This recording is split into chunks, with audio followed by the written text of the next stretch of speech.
Greetings to all. Myself Vaishnavi, Assistant Professor, IT Department from SNS College of Technology. Now we are going to see about the system level of operating virtualizations. System level of operating virtualization. It is a part of an virtualization infrastructure and it is used in the cloud computing environment. It is focused on the OS level isolation. It also called as a container based virtualization. The problem statement will be that one startup company wants to deploy the multi-level application services on the single Linux server. So they require the fast startup, low resource usage, and the independent execution of the each service without installing the separate operating systems. Here, which virtualization approach should they use to achieve this? So the solution will be that we go with then 5 stages, that is detail based solution. So we have a empathize, define, ideate, prototype and testing. In empathize stage, the key features will be the scalability, low resources and the fast deployment. And then in defined stages, here we have resource optimization, service isolation and the single operating systems. In the ideate, we find that this virtual machines and the container usages and the shared kernel. The prototype will be the containers, which is a lightweight and then deployment. And the fifth one is testing. Here we see about the performance, scalability, and the efficiency. So introduction. So virtualization allows a multiple environment on the one systems. The system level virtualizations works at the OS level. One kernel supports multi-isolated user spaces. The lightweight compared to the virtual machines. Next one, definition. System level virtualization enables the multiple isolated operating environments on the single OS. Each environment behave like an independent system. It shares the same kernel. Next one, the concept. It is a single host operating system. Multiple containers are the virtual environments. Each container has its own process, file system, and the network settings. The architecture diagram.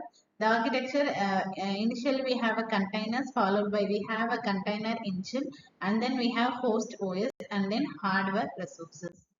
The key frames will be lightweight virtualization, fast startup time, and efficient resource usages. The isolation between the applications. The working principle will be the OS kernel creates the isolated namespaces, the resource control using the C groups, and the container shall be the libraries and the kernel. Applications will be run independently. The advantages will be high performances, low overhead, and the better quality, quick deployment, and efficient resource utilization. The disadvantages will be less isolation than the virtual machines, the same OS kernel limitations, and security concern if the kernel is compromised. Then container versus virtual machines. In container, the container share the OS kernel and it reduces the overhead. In container, the scalability the rapidly due to the lightweight nature. But in the virtual machine resource consumption, it requires a separate OS, increasing the resource usages. Virtual machine isolation offers the various environment and then security.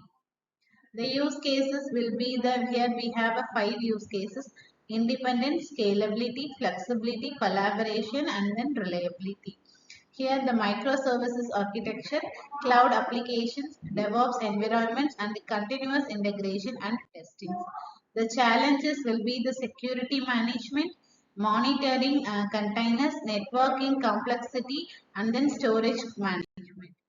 The assessment question here we have two assessment questions. The first question is server has a low RAM but must run at the 5 apps independently. Here we have to choose whether it is for a virtual machine and for the container. The second question will be the virtualization hero. The company needs a fast scaling, low overhead single OS. We have to choose whether we have to use the hypervisor based virtual machine or the container based virtualization. The answer will be the first for the first question. The answer will be the containers because it goes with the system level virtualization. The answer for the second question is on container-based virtualizations. These are the answers for the two assessment questions. Thank you.